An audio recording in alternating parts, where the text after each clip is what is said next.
یہ قرآن میں لکھا ہوا ہے. یہاں بھی آج کے سبق میں ہم نے پڑھا کہ وَهُوَ وَلِيُّهُمْ، اللہ ان کا دوست ہے. پھر اللہ تعالیٰ نے فرمائے کہ أَلَيْسَ اللَّهُ بِكَافٍ عَبْدَهُ، کیا اللہ اپنے بندے کے لیے کافی نہیں ہے؟ اعوذ باللہ من الشیطان الرجیم، بسم اللہ الرحمن الرحیم. اللہم صلی علی سیدنا محمد معدن الجود والکرم وآلہ وسلم. سامعین و ناظرین اکرام، السلام علیکم ورحمۃ اللہ وبرکاتہ. آج کا ہمارا موضوع یہ ہے کہ اللہ تعالیٰ سے حسن ظن کا مطلب. یہ ایک تو دیکھیں اللہ سے حسن ظن ہے اور پھر مخلوق سے حسن ظن کا تعلق ہے نا. حسن ظن کا مطلب اچھا گمان. جہاں تک مخلوق کی بات ہے تو مومن کا جہاں تک تعلق ہوتا ہے تو اللہ تعالیٰ نے یہ فرمائے کہ ظن المؤمن خیر ما لم یرا، مومن کا گمان اچھا ہوتا ہے جب تک وہ کسی بات کو دیکھ نہ لے. تو خیر میں اس وقت وہ مخلوق سے اس کی وہ تفصیل نہیں کر رہا، لیکن ایک دوسری حدیث ہے کہ اس میں اللہ تعالیٰ فرماتا ہے کہ میں بندے سے اس کے گمان کے مطابق سلوک کرتا ہوں. انا عند ظن عبدی بی وانا معہ اذ ذکرنی، اور میں اس کے ساتھ ہوتا ہوں جب وہ مجھے یاد کرتا ہے. تو اصل میں دیکھیں مسئلہ تھوڑا سا بنیادی طور پہ یہ ہے کہ اللہ تعالیٰ نے ہمیں اپنے لیے بنایا ہے. ہمارا مقصد جو ہے، اللہ تعالیٰ ہمیں جنت کی طرف بلا رہا ہے، دعوت بھی ہے اللہ تعالیٰ نے. اور آج بھی ہم نے سبق میں پڑھا تھا کہ لہم دار السلام عند ربہم، ان کے لیے دار السلام ہے رب کے پاس.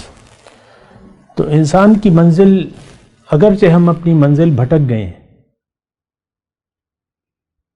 لیکن ہماری منزل وہ نہیں ہے جو ہم نے اپنے لیے قائم کی ہے. ہماری منزل آخرت ہے اور آخرت میں جنت ہے.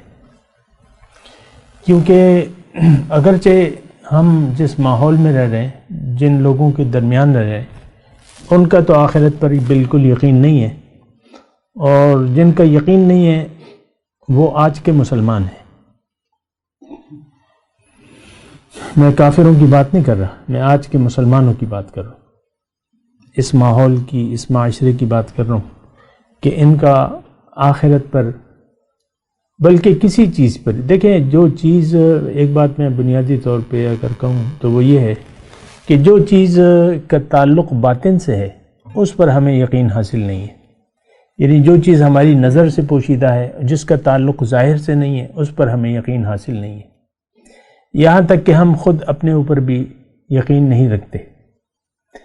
یعنی ہمیں ظاہر ہے کہ انسان تو ظاہر نہیں ہے، باطن ہے.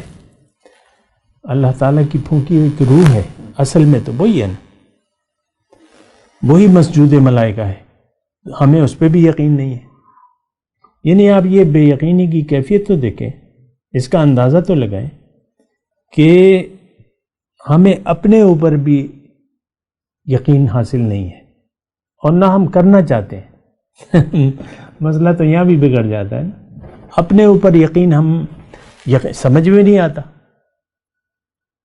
اب کسی لڑکی کو کہو، عورت کو کہو کہ تم عورت نہیں ہو، یا مرد کو کہو کہ تم مرد نہیں ہو، کیونکہ روح میں تو تذکیر و تانیث ہے نہیں نا. روح تو مجرد چیز ہے، روح تو الگ چیز ہے، وہ تو نور کا ایک نقطہ ہے.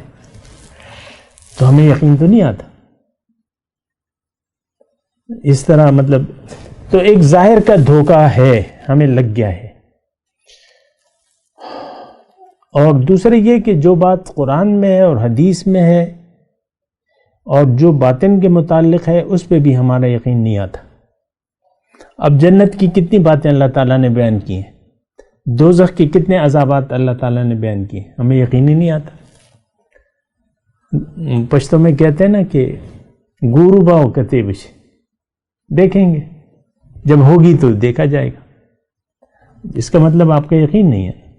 دوسرا یعنی یہ بھی بے یقینی آپ یہ دیکھ لیں کہ ہمارا جو زندگی زندگی ہے وہ ہم ظاہر کے لیے گزار رہے ہیں.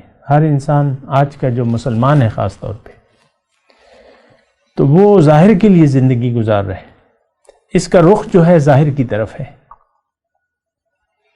یہ تو بڑی پریشان کن بات ہے کہ آپ اپنی حقیقت سے بے خبر ہو کے اپنی منزل سے ناآشنا ہو کے رہنا چاہتے ہیں اس دنیا میں. انسان ظاہر کے لیے زندہ ہے. آج ظاہر پہ یہ خوش بھی ہوتا ہے خفا بھی ہوتا ہے. بڑا نقصان ہو گیا یار ایک سودے میں، اور دکان ہم نے کھولی کچھ فائدہ نہیں ہو رہا. دکان کھولی ہے بس دے مار 4.5 بن رہے، بڑا کامیاب ہے کاروبار. بعض ہوتے ہیں. تو آپ ظاہر کے انسان دیکھیں، آج کا انسان بلکہ مسلمان ظاہر کے لیے زندگی گزار رہے. اس کے پیش نظر جو ہے ظاہر ہے. ظاہر کے حصول پر یہ خوش بھی ہوتا ہے، نقصان پہ وہ خفا بھی ہوتا ہے. اور یہ بہت ہی خطرناک بات ہے. یعنی آپ اپنی حقیقت سے بے خبر ہو کے زندگی گزار رہے ہیں تو اس کا انجام تو ٹھیک نہیں ہوگا. آخرت کو آج کا مسلمان آخرت کو بھلا کے زندگی گزار رہا ہے اور وہ ایسے ہی رہنا چاہتا ہے. اسی پر وہ خوش ہے. وہ فریحو بالحیات الدنیا. اللہ تعالیٰ تو ہمیں جانتا ہے نا. اللہ تعالیٰ کہتا ہے کہ یہ دنیا ہی پہ یہ خوش ہو رہے ہیں لوگ. تو بہرحال میں حسن ظن کی میں بات کر رہا تھا. اللہ تعالیٰ سے گمان. اللہ تعالیٰ دیکھیں ایک بات بنیادی طور پہ نوٹ کر لیں کہ اللہ تعالیٰ ہماری منزل ہے. دوسرے یہ کہ ہم اللہ کے ہیں. انا للہ، ہم اللہ کے ہیں. اب آپ مجھے بتائیں، آپ کا ایک بیٹا ہے، ایک مالدار باپ ہے، اس کا ایک بیٹا ہے. اس کو اپنی کسی بھی معاملے میں کوئی فکر ہوگی یا ہونی چاہیے؟ ایک مالدار باپ ہے اور فیاض باپ ہے، کنجوس نہیں ہے. اس بیٹے کو اپنی زندگی میں کسی بھی مرحلے میں کسی فکر کی ضرورت ہے؟ ابو ہے نا. تو یہ ہم دیکھیں، ہماری حقیقت جو ہے وہ اللہ ہے. یہ بات نوٹ کر لیں. تو ایک تو یہ کہ اگر آپ بندے بن گئے اللہ کے تو آپ کو کوئی فکر نہیں ہونی چاہیے. ہم حسن ظن کی بات کر رہے ہیں. اگر آپ نے بندگی کا ارادہ کر لیا اور بندے بن گئے، جس کا اپنا طریقہ کار ہے، لگا بندہ طریقہ کار ہے، اب اللہ تعالیٰ فرماتا ہے کہ میں تمہارا دوست ہوں. یہ قرآن میں لکھا ہوا ہے. یہاں بھی آج کے سبق میں ہم نے پڑھا کہ وَهُوَ وَلِيُّهُمْ، اللہ ان کا دوست ہے. پھر اللہ تعالیٰ نے فرمائے کہ أَلَيْسَ اللَّهُ بِكَافٍ عَبْدَهُ، کیا اللہ اپنے بندے کے لیے کافی نہیں ہے؟ حدیث میں مضمون ہے کہ من کان للہ کان اللہ لہو، جو اللہ کا ہو گیا اللہ اس کا ہو جائے گا. من کان للہ فلہ الکل، دوسری حدیث ہے. جو اللہ کا ہو گیا اس کے لیے سب کچھ ہے.